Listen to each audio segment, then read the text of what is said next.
Bonjour et bienvenue dans cette nouvelle vidéo. Alors aujourd'hui, on va aborder la notion de tatouage et de piercing et l'impact que ça peut avoir sur votre corps et sur vos énergies. Alors comme d'habitude, moi je vous parle de mon expérience en cabinet, de mes connaissances à ce sujet-là et sachez qu'il n'y a aucun jugement de valeur bien ou mal sur les piercings, les tatouages, peu importe ce qu'ils sont, peu importe où vous les faites. Simplement, moi je vous donne une information et après comme ça vous pouvez toujours agir avec plus de conscience. Donc j'aimerais commencer par les piercings. Piercing, moi ce que je remarque en tout cas, et là où je voudrais le plus vous sensibiliser, c'est sur les piercings que l'on va retrouver sur la ligne médiane, ici, à l'avant du corps. Ok. Donc ils peuvent très bien être ici, là, ici. Ça peut être sur le nombril, ça peut être plus bas, dans la zone plus intime. Bon, j'ai jamais eu à le constater, en tout cas en cabinet. Mais en tout cas, qu'est-ce qui va se passer? Il faut savoir que notre corps, il est parcouru par des méridiens énergétiques que l'on retrouve dans l'acupuncture chinoise. Ok. Et en fait, la plupart, voire tous, en fait, tous les méridiens sont symétriques. Donc tous ceux que je vais retrouver d'un côté, je vais les retrouver de l'autre. Et on pourrait comme ça dire que si je perturbe un circuit d'un méridien d'un côté, il a son équivalent de l'autre côté, et c'est plus facile de rééquilibrer pour le corps.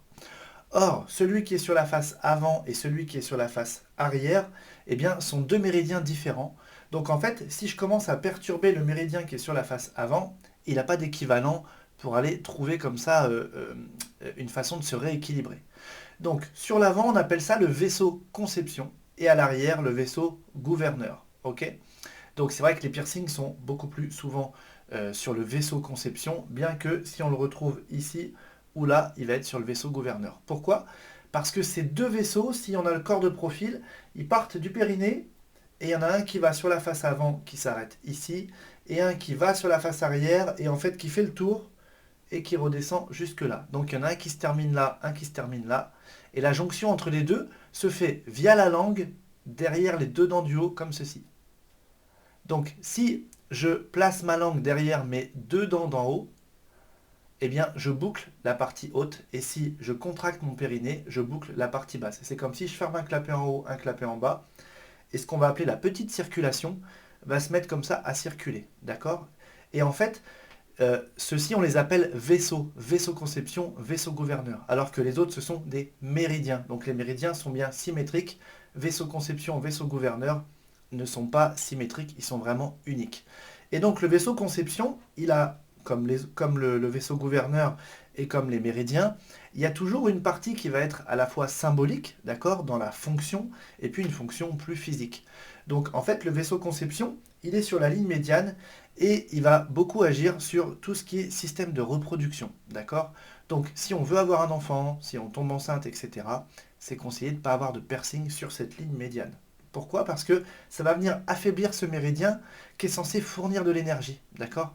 Il fournit de l'énergie, par exemple, si on veut concevoir un enfant, mais également dans la symbolique, lorsque l'on veut concevoir un projet, d'accord? C'est pour ça qu'il s'appelle vaisseau conception. Donc c'est dommage finalement d'aller affaiblir cette ligne d'énergie alors que le corps en a besoin.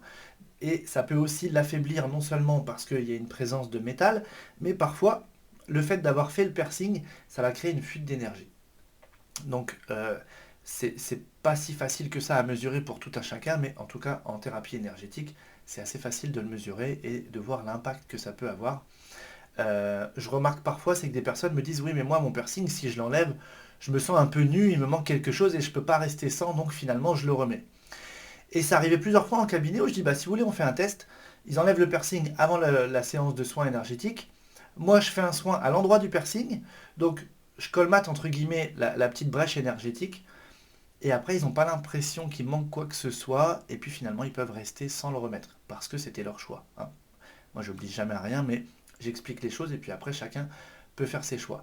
Donc, effectivement, si on a un piercing qui est sur la ligne médiane, ça va venir comme ça affaiblir cette énergie. Donc, ça peut jouer sur le système de reproduction et aussi si vous avez tendance à avoir des infections urinaires, eh bien, en fait, c'est toujours comme une porte d'entrée pour des perturbations énergétiques. Ok. Et si on est plutôt sur un piercing qui est ici ou là, eh bien, en fait, on va être sur le vaisseau gouverneur qui va avoir d'autres fonctions. On peut imaginer que derrière nous, on a comme un gouvernail et ça nous permet comme ça de nous orienter dans la vie. Eh bien, ça peut aller perturber ça, d'accord? Donc, moi je dis toujours attention, faites-le en conscience et puis surtout, eh bien, selon les étapes de votre vie, ben, peut-être qu'il sera judicieux de le garder ou pas, mais en tout cas, faites-le en conscience. Et puis faites-le aussi avec ce que vous ressentez, puisque parfois notre corps nous donne l'information. Ou bien si on a un piercing qui commence à s'infecter, se réinfecter, on fait tout ce qu'il faut, mais bon, bah, ça veut peut-être dire qu'il y a quelque chose à faire derrière. Et on a un message de notre corps, donc on va l'écouter. Donc ça c'est pour la partie piercing, surtout à cet endroit-là, puisque en tout cas moi en cabinet c'est ici que je le remarque beaucoup. Sans que j'ai trop de connaissances à ce sujet-là, je tiens à vous dire que sur l'oreille ici, on a en fait énormément de points réflexes qui sont des points en auriculothérapie. Je crois qu'il y a à peu près 4000 points sur l'oreille. Je ne vais pas vous dire de bêtises, mais de mémoire c'est ça. Et ce qui se passe en fait, c'est que vous pouvez voir que c'est comme un fœtus qui a la tête en bas, le dos ici, et dont les pieds seraient comme ça recroquevillés. Ok? Et en fait, comme ça, il y a énormément de points et on peut retrouver du coup toute la symbolique du corps sur l'oreille. Donc, encore une fois, il faut savoir que quand on fait un piercing à un endroit, il se passe quelque chose. Et parfois, ça peut être des bonnes choses, hein. Moi, j'avais entendu dire que les pirates se posaient un anneau, en fait, pour éviter le mal de mer, que des enfants un peu très actifs, on va dire ça comme ça, au moment où ils se sont fait percer les oreilles, ils sont devenus plus calmes, plus apaisés. Donc, il peut aussi y avoir des effets positifs. Et ça peut être sympa, c'est de dire, tiens, bah, je me fais un piercing, et puis bon, en tout cas, dans les 15 jours, 3 semaines, un mois qui vont suivre, je vais peut-être être plus vigilant à ce qui va se passer dans mon corps, voir s'il y a un effet qui est plutôt positif ou plutôt négatif. Voilà, juste encore une fois, on met de la conscience dessus. Sur d'autres piercings ailleurs sur le corps, j'ai pas plus d'infos que ça, mais comme je vous ai dit, on a quand même des méridiens qui parcourent tout le corps, et dès qu'on va mettre déjà du métal, ça perturbe. Alors si en plus on perce, et si en plus on est sur un méridien, et encore plus, comme sur les méridiens, il y a déjà des points, si en plus on est sur un point, en fait, vous voyez, il y a comme différents niveaux comme ça. Et au passage, tous les méridiens en fait vont dans ce sens-là, donc c'est pareil au niveau du poignet, au niveau des doigts, au niveau du cou, au niveau des chevilles, pareil.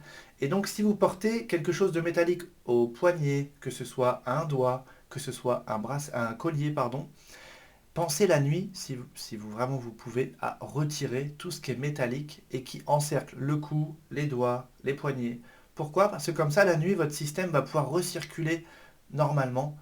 La journée, ça a tendance à être un petit peu perturbé. Vous voyez, même moi, je porte une montre connectée, mais c'est pas forcément l'idéal. Par exemple, pour les soins énergétiques, etc., je retire. La nuit, j'essaye de la garder de temps en temps, mais pour avoir des évaluations du sommeil, mais il y a des nuits où je fais exprès de l'enlever. Tout ça pour permettre à notre corps de récupérer. Et j'ai eu aussi beaucoup de retours d'expérience de personnes qui avaient une chaîne autour du cou depuis des années, qui l'avaient jamais retirée. Rien que vous la retirez, vous la posez sur la table, voyez la sensation qui se passe, et si en plus vous passez une nuit sans et que vous la reprenez le lendemain matin, eh bien ça va faire grand bien à tout ce système énergétique, sans parler, désolé, hein, c'est un peu en cascade les infos, mais sans parler qu'un bijou en métal, il peut se charger d'énergie négative. Donc quand on commence à le garder jour et nuit, non seulement le fait qu'il soit en métal, c'est pas l'idéal, et si en plus il est chargé en énergie négative, bon bah voilà, vous voyez, ça a des conséquences. Bon, ça c'était petit aparté bonus par rapport au système de méridien énergétique.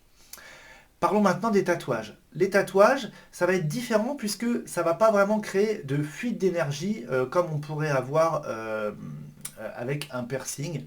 Sauf si, vraiment je fais une exception, mais là il faut être puriste, hein, sauf si le tatouage représente sur un membre une partie qui est ouverte, vous savez, comme une fausse plaie ou quelque chose comme ça. Il y a des tatouages hyper réalistes où on a l'impression de voir l'intérieur d'un membre avec tout ce qui compose, etc. Donc c'est techniquement super beau, super bien fait. Par contre, énergétiquement, pour la zone, c'est pas cool, on va dire ça comme ça. Et donc un tatouage, selon la couleur, même s'ils ont tendance souvent à être de la même couleur, mais les couleurs vont avoir un impact, les formes vont avoir un impact, d'accord? La géométrie du tatouage va avoir un impact, d'accord? Et encore une fois, ça peut venir vous soutenir en vibration ou bien vous affaiblir. Et je dirais que par ignorance, comme c'est pas toujours réfléchi dans ce sens-là, mais surtout d'un point de vue beauté et adhésion sur la thématique du tatouage, c'est plus souvent que le tatouage fait plutôt baisser la vibration que de la relever. Vous voyez ce que je veux dire? Donc toujours être vigilant à qu'est-ce que je vais me tatouer. Parce qu'en fait, soit je vais me tatouer une forme ou un symbole qui n'existe nulle part, bon, c'est une chose, ça va avoir un impact. Mais très souvent, on peut voir que les personnes vont se faire tatouer des formes ou des symboles qui sont déjà existants ailleurs. Mais si ces symboles existent ailleurs, ça veut dire qu'ils sont reliés en énergie à ce qu'on appelle un égrégore. J'en ai parlé dans la vidéo d'hier concernant les prières, et je vais vous faire une vidéo spécifique sur qu'est-ce qu'un égrégore. Je vais même vous le faire demain, comme ça au moins il y aura la suite logique. Et donc, si vous voulez, un symbole, il est relié à un égrégore, donc à une énergie déjà préexistante. Donc, quand vous faites un symbole à un endroit sur le corps, vous allez directement créer un lien avec cette énergie-là. Et encore une fois, parfois c'est positif, parfois c'est négatif, et parfois c'est pas évident à discerner. En tout cas, ça crée un lien. Donc ça, c'est plus pour tout ce qui est symbole. Selon les formes, votre tatouage, il va émettre eh bien, une certaine énergie, il va rayonner. Soit c'est bénéfique, soit c'est plutôt négatif. Ok. Et puis, qu'est-ce que j'allais vous dire? Selon l'endroit du corps également. Donc, que je le fasse sur mon poignet, que je le fasse ici dans le dos, que je le fasse au centre là, etc., dans ma tête, sur ma tête, enfin, ça va avoir des répercussions différentes.